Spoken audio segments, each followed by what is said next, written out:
Enzo, how's Wesley Fofana?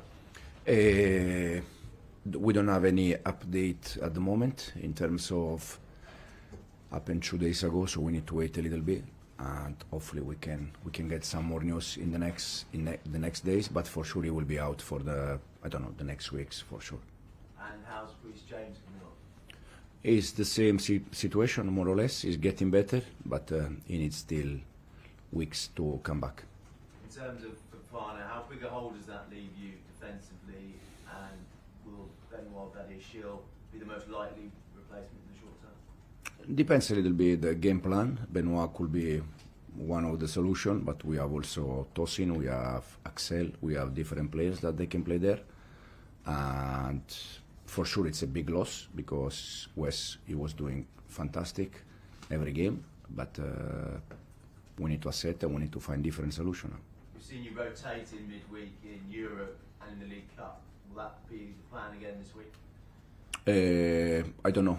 We had yesterday's session where the player that they played 2 days ago, they are recovery.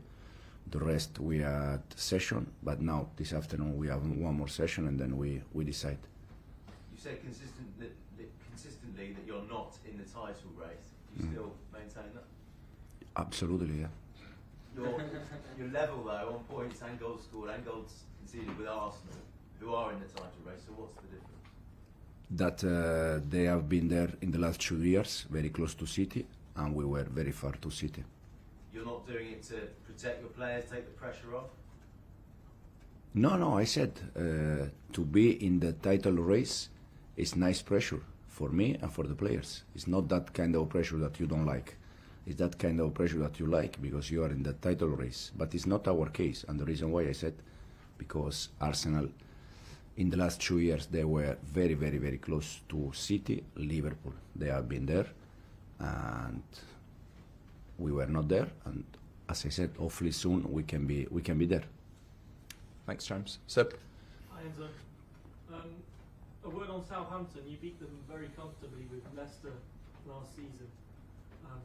What are you expecting from tomorrow's game? It's the worst game since we start the season for us, and it will be the tough game since we start the season. And we need to be ready, otherwise it will be a bad day for us.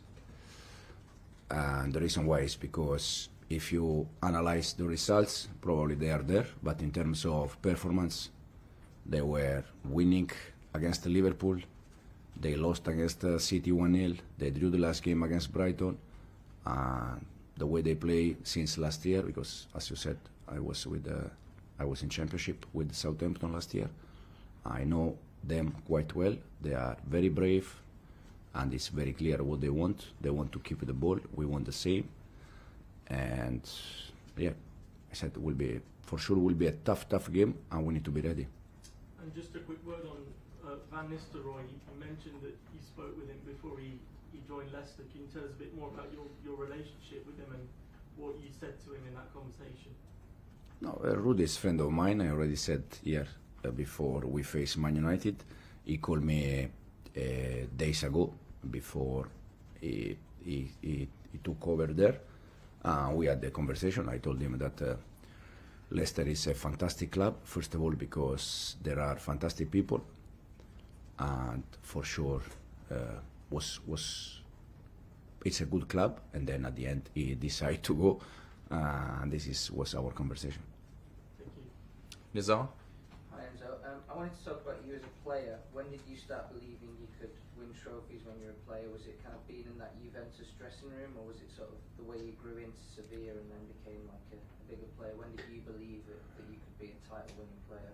No, for sure Juventus shaped me a lot in terms of winner mentality. First of all because I had two managers there. One was Lippi and the other one was Ancelotti, that both they are winner. And then the squad in that time was a winner squad, even now anyway, but in that time was a winner squad. And you can smell the day by day the desire to win games and the desire to win trophy. Do you sort of use those experiences when you were a player to try and create something here that could be more of a winning mentality to go from being a young talented squad to being a winning squad like your Juve squad and your Sevilla squad? I try to do this in all the teams that I was in the past. Even in my experience with City under 23, they was the first time we won that title. Then Leicester was exactly the same. That probably was the most difficult one because after a relegation, the mood is disaster from everyone. And here I'm trying to do exactly the same. Rob? Is this all taking you a bit by surprise, how well things seem to be going so far? Does it look like a really, really big job just a few months ago? And you haven't really had any sort of major setbacks. It's all been a pretty smooth trajectory upwards so far. Does it surprise you how smooth it's gone? For sure, I still consider a big job, as you said. But this doesn't mean that because it's a big job, you are not thinking to do the right things. In terms of expectation, I said, we are ahead of my expectation in the way we are playing, and for sure in terms of results. We start 4 or 5 months ago. It's very early, short time together. But the best feeling that I have is that there are many things that we can do better, and we are in the right direction. You said that the club didn't set you specific targets, give you expectations at the start of the season, but you must have had privately an idea kind of what the next few years would look like, how long things would take, the pace you expected to go at. No. Have you had to change your sort of internal plan for what? No. The good thing is that I still think what I said to the owners and to the sport director the first time I met them.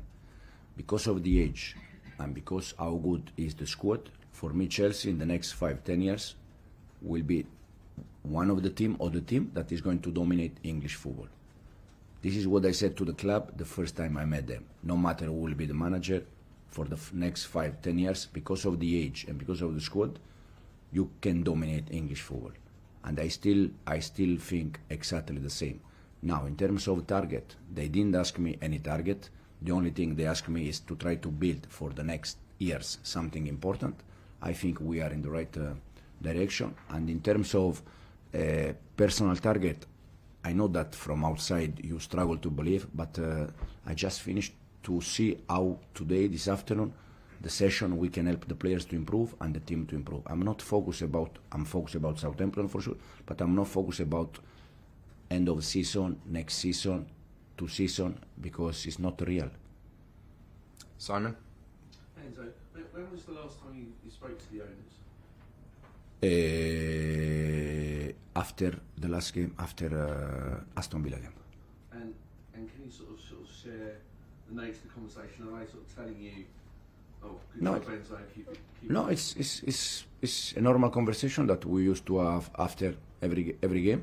How was the game? Your feeling? What works well? What doesn't work? And it's just about this.